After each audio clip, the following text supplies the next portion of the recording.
जय हिंद दोस्तों, स्वागत है आपका भारतीय लर्निंग प्लेटफॉर्म पर। मैं हूँ आदिल भारती। आइए, अच्छा एक बात बताइए, आपने वोट दिया किसी और को, नेताजी जीते किसी और पार्टी से और जीतते ही दूसरी पार्टी के गोद में जाकर बैठे, तो सही बताइएगा आपको कैसा लगेगा? लगेगा ना कि आपके वोट के साथ अन्याय हुआ है, धोखा हुआ है। आइए, इसी धोखेबाजी को रोकने के लिए हमें इस संविधान में एक डॉक्टर की तरह इलाज किया गया, जिसे कहते हैं दल बदल विरोधी कानून। आइए, आज इसका एक ऐसा ऑपरेशन करेंगे जिसे बच्चा बच्चा समझ जाए। दोस्तों, ये दल बदल विरोधी कानून किस पे लागू होता है? हमारे कॉन्स्टिट्यूंसी में जितने भी जीते गए सांसद और जितने भी जीते गए विधायक, यानी कि विधायक को इंग्लिश में कहते हैं एमएलए और सांसद को इंग्लिश में कहते हैं एमपी, उन पे लागू होता है। अच्छा, आप लोगों ने कभी सोचा है कि इस कानून की जरूरत क्यों पड़ी? हुआ यूँ कि 1967 में 1987 में हरियाणा के एक विधायक थे, गया लाल जी, जो कि निर्दलीय विधायक हुआ करते थे। इन्होंने 9 घंटे में 3 बार पार्टियां बदली, सुबह कही, दोपहर कही और शाम कही। तब से एक जुमला बन गया, आए राम गए राम, आए राम गए राम। तभी इसे रोकने के लिए 1985 ईस्वी में कांग्रेस सरकार ने 52वां संविधान संशोधन करके 10वीं अनुसूची में से जोड़ दिया। तब से ये लागू हो गया। आइए अब देखेंगे दल बदल विरोधी कानून किन किन सांसद पे लागू होगा और किन किन विधायक पे लागू होगा और किन पर नहीं। आइए देखते हैं कि किस किस कंडीशन में एमपी और एमएलए जब एक पार्टी से पलटी मार के दूसरा पार्टी में जा रहे हैं, तो किस किस कंडीशन में उन पे दल बदल विरोधी कानून लगेगा और किस किस कंडीशन में दल बदल विरोधी कानून नहीं लगेगा। अगर लग गया, समझिए उनका विधायकी और संसदीय चला गया, और नहीं लगा, इसका मतलब विधायकी और संसदीय बरकरार रहे। सबसे पहला नंबर कंडीशन है, कंडीशन नंबर फर्स्ट, कि मानिए कि किसी पार्टी यानी कि समाज सुधारक दल का एक विधायक है, या एमपी समझ लीजिए, मंगरू महतो। क्या? मंगरू महतो जिनका चुनाव चिन्ह, पार्टी का चुनाव चिन्ह खटमल छाप है, खटमल छाप। अगर मान के चलिए कि मंगरू महतो जो है समाज सुधारक दल से पलटी मार करके समाज बिगाड़ो दल में आ रहे हैं, समाज सुधारक दल से पलटी मार के समाज बिगाड़ो दल में आ रहे हैं, तो उनपे दल बदल विरोधी कानून लग जाएगा, यानी कि उनका विधायकी हो या संसदीय चला जाएगा। लेकिन कंडीशन नंबर सेकंड, इस पे लागू नहीं होगा। अगर मान के चलिए कि जो समाज सुधारक दल के 5 विधायक या 5 सांसद, मान लीजिए 5 विधायक या 5 सांसद का अगर 2/3 कुल सदस्यों का 2/3 अगर पलटी मार रहा है समाज सुधारक दल से समाज बिगाड़ो दल में जा रहा है, तो उस पे विधायकी और संसदीय उसका खतरा जाने का खतरा नहीं है, यानी कि उस पर दल बदल विरोधी कानून लगने का खतरा नहीं। क्यों? और रियल एग्जाम्पल भी देखिए, जैसे बिहार में 2020 के चुनाव में, असेंबली वाला चुनाव में, AIMIM, जिनका नाम आपने सुना होगा, AIMIM, ऑल इंडिया मजलिस इत्तेहादुल मुस्लिमीन, जिसके मुख्य लीडर है सुप्रीम लीडर असदुद्दीन ओवैसी की पार्टी ने 5 सीट जीता था, जिसमें 5 में से 4 विधायक पलटी मार करके आरजेडी में चले गए, यानी कि उस पर दल बदल विरोधी कानून लागू नहीं होगा। क्यों? क्योंकि 5 का 2/3 आप निकालेंगे तो 5 दूनी 10 को 3 से भाग देंगे तो लगभग अप्रोक्स 4 आएंगे, यानी कि 5 में से 4 विधायक राजद चले गए, उस पर दल बदल विरोधी कानून लागू नहीं होगा। यानी कि ऐसा ही कितना एग्जाम्पल देखने को मिलता है। यानी कि जो भी ये विधायक रहे होंगे, इनको किसी ने समझा दिया होगा कि अगर आप जितने 5 है विधायक, उसमें से अगर 4 चले गए, आप पे दल बदल विरोधी कानून नहीं लगेगा, यानी कि आपका विधायकी बरकरार रहेगा। लेकिन इसमें ये जो मंगरू महतो है, ये मंगरू महतो को किसी ने बताया नहीं कि आप अगर जाएंगे समाज सुधारक दल से समाज बिगाड़ो दल में जाएंगे, तो आपका दल बदल विरोधी कानून के तहत विधायकी या संसदीय जा सकता है, और इनका विधायकी चला गया। समझ गए? उम्मीद करता हूँ समझ गया होगा। अब आते हैं सेकंड नंबर पर। जैसे आप लोगों ने देखा कंडीशन नंबर 1 में, जो अकेले भागा तो गद्दार और झूठ में भागा तो समझदार। अब आइए देखते हैं कंडीशन नंबर सेकंड क्या कहता है। देखिए यहाँ पे लिखा हुआ व्हिप। व्हिप कहने का मतलब है पार्टी के खिलाफ वोट। अगर मान के चलिए कि मंगरू महतो जो है समाज सुधारक दल के विधायक है, और समाज सुधारक दल के जो ऊंचे पद पर बैठे हुए कोई XYZ कोई भी पर्सन है, लीडर है, वो उन्होंने कहा मंगरू महतो के तुम्हें समाज सुधारक दल पे वोट देना है, यानी खटमल छाप पे। लेकिन मंगरू महतो नाम है मंगरू और काम भी मंगरू। काम मंगरू इसलिए क्योंकि वो जाकर के खटिया छापे, यानी कि समाज बिगाड़ो दल पे वोट दे दिए, यानी कि पार्टी के खिलाफ वोट किए, तब भी इनका विधायकी या संसदीय जा सकता है। समझ गए? उम्मीद करता समझे होंगे। और कंडीशन नंबर सेकंड, इस पे लागू नहीं होगा। आप लोगों को पता है कि संसद का 2 भाग होता है, उच्च सदन और निम्न सदन। निम्न सदन यानी कि लोकसभा, उच्च सदन यानी कि राज्यसभा। लोकसभा में अध्यक्ष होते हैं और निम्न सदन यानी कि राज्यसभा में सभापति। अगर अध्यक्ष और सभापति किसी न किसी पार्टी से चुने हुए होते हैं, अगर मान के चलिए कि अध्यक्ष और सभापति अगर बाद में अध्यक्ष के पद पर बैठने पर या सभापति के पद पर बैठने पर अगर बाद में इस्तीफा देकर के अपनी पार्टी को छोड़ के चले जाते हैं, तो उन पे संविधान कहता है कि उन पर दल बदल विरोधी कानून लागू नहीं होगा।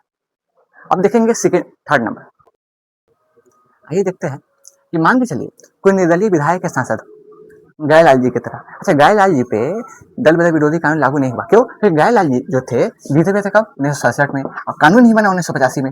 समझ रहे होंगे, यानी कि कानून लागू होने से पहले ही काम कर चुके थे, इसलिए गयालाल जी पर यह दल बदल विरोधी कानून इफेक्टिव नहीं हुआ। अगर अब 1985 के बाद या वर्तमान में कोई अगर निर्दलीय विधायक या सांसद एक पार्टी को छोड़, यानी कि निर्दलीय उम्मीदवार कहते किसका है? जो किसी पार्टी के नहीं, यानी कि एक पार्टी में जाकर के ज्वाइन कर जा रहा है, तो चाहे तो उन पर दल बदल विरोधी कानून लागू हो सकता है।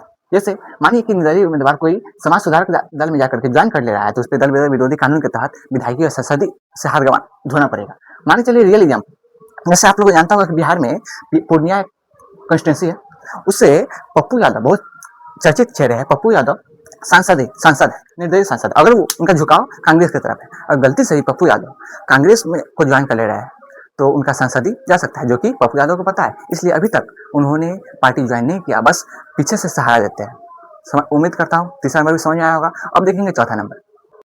जैसा कि आप लोगों ने अभी तक देखा कि दल बदल विरोधी कानून किन किन एमपी और किन किन एमएलए पर लागू हुआ, यानी कि सांसद और विधायकों पर।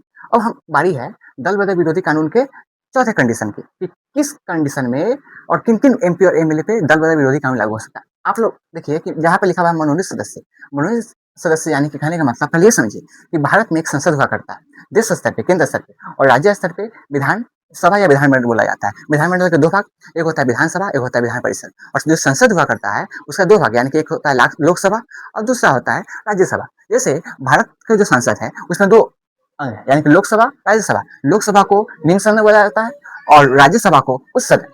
और लोकसभा, कुल लोकसभा की सदस्यों की संख्या 545 है, जिसमें दो सदस्य मनोनीत हुआ करते हैं राष्ट्रपति के द्वारा, यानी कि मनोनीत वो सदस्य हुआ करेंगे जो यानी कि राष्ट्रपति शिक्षा के बल पे विद्वता के बल पे दे देते हैं। और राज्यसभा में 12 सदस्य, यानी कि 245 में 12 सदस्य मनोनीत हुआ करते हैं, यानी कि कुल 233 पर ही वोटिंग होता है और सांसद चले जाते हैं, वो भी अप्रत्यक्ष चुनाव से। वो कभी अगली वीडियो में बतला दूंगा। लेकिन 12 जो सदस्य होते हैं बिना वोटिंग के हाई करते हैं राष्ट्रपति द्वारा। राष्ट्रपति जिन्हें चाहे भारत के किसी भी लोगों को नहीं, मतलब राष्ट्रपति जिनको भाएंगे वो 12 लोगों को, है ना, राज्यसभा में सांसद चुनकर भेजने के 19 सदस्यों को मनोनीत सदस्य बोला जाता है। यहाँ पे देखिए लिखा हुआ मनोनीत सदस्य, जो मनोनीत सदस्य होते हैं वो किसी भी दल यानी कि किसी भी पार्टी के हुआ नहीं करते। अगर मनोनीत सदस्य जीतने के बाद, सांसद बनने के बाद अगर सांसद बन गए तो उन्हें 6 महीना के भीतर किसी भी पार्टी को ज्वाइन करना होगा। अगर वो 6 महीना के बाद अगर किसी पार्टी को ज्वाइन कर रहे हैं तो उन पे बदल विरोधी कानून के तहत संसद जा सकता है। अगर वो 6 महीना के पहले किसी पार्टी में ज्वाइन कर ले, मान लीजिए पार्टी ए में ज्वाइन कर दिए, तो उन पर किसी भी दल बदल विरोधी कानून का उल्लंघन नहीं माना जाएगा, यानी कि वो संसद के पद पर कायम रहेंगे।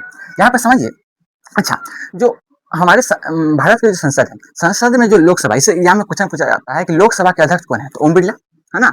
और विधानसभा यानी कि बिहार का विधानसभा के अध्यक्ष है डॉक्टर प्रेम कुमार, ठीक है। और देखिए इसमें कुछ मुख्य याद रखने वाली बात, याद रखिए सुप्रीम कोर्ट ने कहा, बहुत से ऐसा मामला आया था जैसे मिजोरम, त्रिपुरा, आंध्र प्रदेश, तेलंगाना में देखने को मिला। सुप्रीम कोर्ट ने कहा, एक सलाह दिया अध्यक्ष और सभापति को कि आप लोग किसी भी दल बदल विरोधी कानून का निर्णय 3 महीना के अंदर लीजिए। सलाह दिया, है ना, सलाह दिया, ऑर्डर नहीं। यानी कि किसी भी अब जो है दल बदल विरोधी कानून को, यानी कि लोकसभा के अध्यक्ष हो या विधानसभा के अध्यक्ष हो, उन्हें 3 महीना के भीतर निर्णय लेना हो, है ना। कहने का मतलब है यहाँ पे 3 महीना के पहले वो निर्णय ले देंगे कि कौन, अगर वो जो विधायक है या सांसद है उनका पद हट जाएगा या बने रहेंगे। अच्छा, अब दूसरा सलाह देते हैं, दूसरा बात कहते हैं सुप्रीम कोर्ट कहता है कि अध्यक्ष और सभापति का निर्णय अंतिम निर्णय नहीं होगा, उसके बाद न्यायिक समीक्षा किया जाएगा, यानी कि जुडिशियल रिव्यू, कि वो जो फैसला लिया है सही लिया है गलत। होता क्या है कि मानिए कि अध्यक्ष किसी पार्टी ए के है, वो भी किसी दल से चुने हुए आएंगे, मान लीजिए पार्टी ए के है, पार्टी ए के अध्यक्ष है। अगर मान लेते पार्टी ए से कोई पार्टी बी से कोई अन्य सांसद पार्टी ए से पार्टी बी में जा रहा है, तो ये तो अच्छा मानेंगे, है ना। और पार्टी बी वाला अगर इनके समक्ष एप्लीकेशन दायर कर रहा है कि जो पार्टी बी से अगर ए में जो सांसद जा रहा है उस पर कार्रवाई कीजिए, तो ये चुपचाप बैठे हुए रहेंगे, पॉकेट पर एप्लीकेशन रख लेंगे। लेकिन वही पार्टी ए से पार्टी बी में जा रहा है ना, तो चुपचाप, है ना, देखिए पार्टी ए इन्हीं के पार्टी के दल से पार्टी बी में जा रहा है ना, तुरंत कार्रवाई करें। तो ये पारदर्शिता सही नहीं है, इसलिए सुप्रीम कोर्ट ने इस पर नजर बनाए रखना है कि अध्यक्ष और सभापति पारदर्शी माध्यम से काम करें, है ना। उम्मीद करता हूँ कि आप लोगों को समझ में आया होगा। एक बार तुरंत रिव्यू कर लेते हैं क्या क्या पढ़े हम। पहला, दल बदल विरोधी कानून क्या है, दल बदल विरोधी कानून कब लागू हुआ, क्यों लागू हुआ? तो क्यों लागू हुआ? क्योंकि 1967 ईस्वी में गयालाल जी के कारण 1985 ईस्वी में कांग्रेस सरकार को 1985 ईस्वी में 52वां संविधान संशोधन के द्वारा है ना, दल विरोधी कानून को 10वीं अनुसूची, संविधान के 10वीं अनुसूची में रखा। ठीक है। दल बदल विरोधी कानून किन किन पर लागू होगा? पहला, जो मान लीजिए जैसे एग्जाम्पल दिया कि मंगरू महतो, अगर मंगरू महतो के जैसा कोई और विधायक या सांसद होंगे, पार्टी ए से पार्टी बी में जा रहे हैं, बिना सूचना के इस्तीफा देकर के अगर अकेला जा रहे हैं तो उन पर लागू होगा। अगर 2/3 अगर किसी पार्टी मानिए कि हम एग्जाम्पल दिए है समाज सुधारक पार्टी, अगर समाज सुधारक पार्टी से अगर कुल सदस्यों का 2/3 अगर सदस्य अगर आपस में विचार करके जा रहा है ना, तो उस पर दल बदल विरोधी कानून है। वही वाला बात मैंने शुरू भी कहा कि अगर अकेले भागेगा तो गद्दार, झुंड में भागेगा तो समझदार। पहला समझ गए। दूसरा, अगर कोई निर्दलीय उम्मीदवार विधायक हो या सांसद हो, किसी पार्टी को जानकर है तब लागू होगा उन पे, यानी कि विधायक या सांसद ही जा सकता है।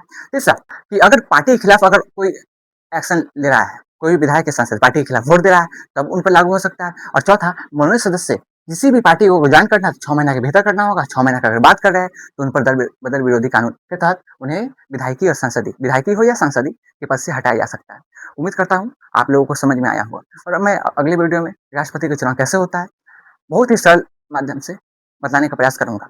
आप लोगों को यह वीडियो कैसा लगा कमेंट में नीचे जरूर लिखिएगा। धन्यवाद।